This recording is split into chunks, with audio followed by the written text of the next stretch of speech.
Moving on, नबी सल्लल्लाहु अलैहि वसल्लम की एक हदीस आपको सुनाता हूँ. अल्लाह के नबी सल्लल्लाहु अलैहि वसल्लम ने फरमाया कि there is nothing better for two people in love than marriage. तो यस, इस्लाम इस बात की कदर करता है, इंसानी जज्बात की कदर करता है कि आपको कोई पसंद आ गया है, लेकिन इस्लाम ये कहता है कि उसे हलाल तरीके से फॉलो करो, अगले पे भी रहम करो, अपने आप पे भी रहम करो, निकाह की तरफ जाओ.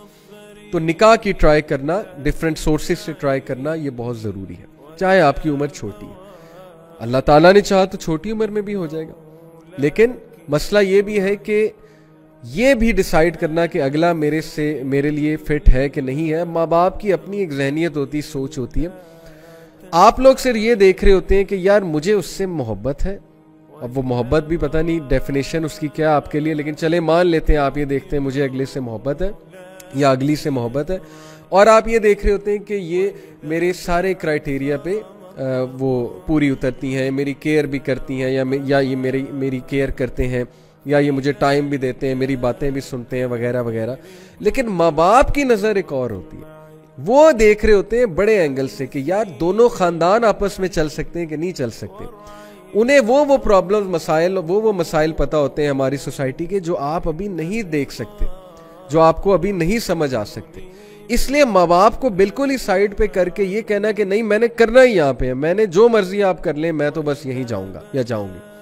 तो most of them I have seen ending up in divorces या ending up in depression when they come to know after marriage कि यार वाकई मसले तो बहुत है. वो जो शादी से पहले की शेर व शायरी और गाने गाना और एक दूसरे की केयर करना, वो सब निकल जाता है शादी के बाद, जब प्रैक्टिकल लाइफ में बंदा आता है. प्रैक्टिकल लाइफ में अगर कोई चीज़ हेल्प करती है तो वो यही 3 चीज़ें हैं: मवद्दा, कंपैशन, मर्सी, और फिर एक दूसरे को सुकून देना. इसलिए डिसीजन लेते हुए भी बहुत अक्लमंदी का मुजाहरा करें. और ये अक्लमंदी हर कोई नहीं दिखाता है, क्योंकि जब बंदा इस स्टेट में होता है तो उसको समझ कोई नहीं आती. आप जितनी मर्जी सेंस उसमें पुट करने की कोशिश करें, तो अल्लाह से दुआ करें कि उसमें कुछ सेंस आ जाए और उसको समझ आ जाए कि यार जिससे मैं शादी करने जा रहा हूँ, मैंने हर एंगल से देखना है कि क्या हर एंगल से ये मामला मेरे लिए ठीक है. सिर्फ ये नहीं कि मुझे पसंद है और बस लेट्स गो फॉर इट. ये तो बेवकूफ़ाना एक सोच है ना. So this does not suit a मोमिन. मोमिन अक्लमंद होता है. रसूलुल्लाह सल्लल्लाहु अलैहि वसल्लम का मोमिन जो है वो बहुत अक्लमंद होता है, अकल से काम लेता है. सो इस्लाम में कॉन्सेप्ट मैंने आपको बताया. अच्छा, एक और सवाल जो है वो ये उठता है कि मोहब्बत इख्तियारी है या गैर इख्तियारी है, यानी इसमें हमारा इख्तियार भी है कि नहीं है. तो मैं इब्ने क़य्यिम का एक ज़बरदस्त कोट आपके सामने रखता हूँ. इब्ने क़य्यिम ने बहुत काम किया है इश्क पे, लव पे, मोहब्बत पे. इनकी जो किताब है दुआए शाफ़ी, it is all about these matters. दिल के जो मामलात हैं, कोई पसंद आ जाए, किसी को इश्क हो जाए, वगैरह वगैरह. तो मैं आपको इनका एक कोट सुनाता हूँ. The steps that lead to infatuation are under one's control. पहले ही सेंटेंस में बात खत्म. वो चीज़ जो इन्फैटुएशन की तरफ लीड करती है वो आपके इख्तियार में है. कैसे? And what is required is to avoid them. आप उनको अवॉइड करें. कैसे? Looking, harboring thoughts and exposing oneself to circumstances in which one may fall in love are all voluntary matters. इख्तियारी है. कैसे? आपका देखना इख्तियारी है, आपका सोचना इख्तियारी है, आपका उन महफिलों में, उन सर्कमस्टांसेस में अपने आप को इन्वॉल्व करना, एक्सपोज करना इख्तियारी है, जिससे ये चीज़ स्पीड पकड़ेगी, जिससे ये चीज़ जान पकड़ेगी. कैसे? आपकी नज़र किसी पे पड़ी, आपको बहुत पसंद आए या आई. नबी सल्लल्लाहु अलैहि वसल्लम ने एक सहाबी, बहुत खूबसूरत सहाबी था, I think his name was Fuzail, maybe मुझे अभी याद नहीं आ रहा, मेरी जो मेमोरी है उसके मुताबिक ये नाम था. तो वो नबी सल्लल्लाहु अलैहि वसल्लम के साथ कैमल पे बैठे हुए थे. He was extremely handsome. हज के मौके पे अल्लाह के नबी सल्लल्लाहु अलैहि वसल्लम से एक खातून, क्योंकि हज के मौके पे पर्दा नहीं होता ना, तो वो उनका निकाब नहीं था, उनका चेहरा ओपन था, वो नबी सल्लल्लाहु अलैहि वसल्लम से कोई मसला दरियाफ्त करने आई. तो वो जो सहाबी थे, he was looking at her and the women also started looking at him. अल्लाह के नबी सल्लल्लाहु अलैहि वसल्लम ने उनका चेहरा यहाँ से पकड़ के इस तरफ कर दिया. क्या दर्स देता है हमें ये चीज़. और फिर जो अल्फाज कहे अल्लाह के नबी सल्लल्लाहु अलैहि वसल्लम ने, सही बुखारी में है, ही सेड के आई डू नॉट ट्रस्ट शैतान विद दीज टू उम्मतीज, यानी मैं, ये जो मेरा उम्मती है और ये जो खातून है, इन दोनों के हवाले से मैं शैतान को ट्रस्ट नहीं करता. ٹھیک ہے آپ کہیں کہ یہ بہت نیک ہے وہ بہت نیک ہے کچھ نہیں ہوگا, لیکن شیطان تو بیچ میں ہے نا, شیطان تو بڑوں کو ورغلا گیا.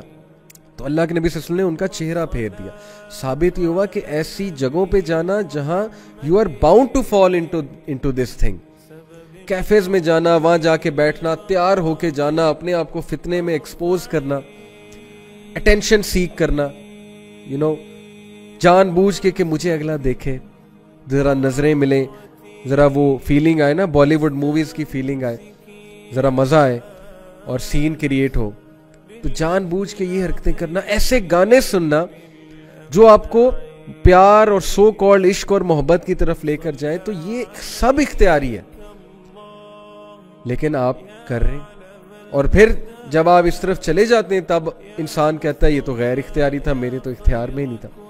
سب اختیاری ہے, آپ کا دیکھنا, آپ کا سوچنا, آپ کا ایکسپوز کرنا اپنے آپ کو ان سرکمسٹانسز سے جن کی وجہ سے آپ اس چیز میں پڑ جاتے ہیں. تو ابن قیم کہتے ہیں کہ but once one takes those steps then what results from what is that is something that a person has no control over. ایک بار پھنس گئے تو پھر جو چیز آپ پہ آئے گی اس میں پھر اس کے اوپر کنٹرول آپ کے لیے بہت مشکل ہے. پھر آپ یہ کہیں گے کہ لو جی اب تو یہ میرے اختیار میں نہیں. تو اس لیے please take care of your gaze, starting from gaze, lower your gaze. Number 2, کوئی ویسے پسند آ جاتا ہے, اس کے بارے میں زیادہ سوچیں نہ, اس کی باتوں پہ زیادہ نہ سوچیں. اگر وہ آپ کے لیے فتنہ, اس کو دیکھنا چھوڑ دیں, سیدھی سی بات ہے. اس کے ساتھ انٹریکشن چھوڑ دیں, اس کی محفل میں جانا چھوڑ دیں. اگر کوئی بہت ہی بڑی مجبوری ہے کہ اس نے آپ کے سامنے آنا ہی آنا, پھر اللہ تعالیٰ سے دعا کریں کہ اے اللہ میرے دل سے وہ چیز نکال دے اگر یہ چیز میرے لیے نقصان دے. دعا کریں اللہ تعالیٰ سے.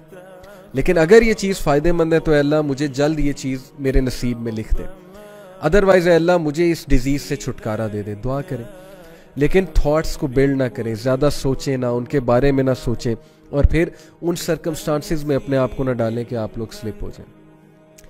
تو یہ سب اختیار میں ہے برادرز اینڈ سسٹرز. ہم کیوں جان بوجھ کے اپنے آپ کو ان چیزوں میں ڈالتے ہیں؟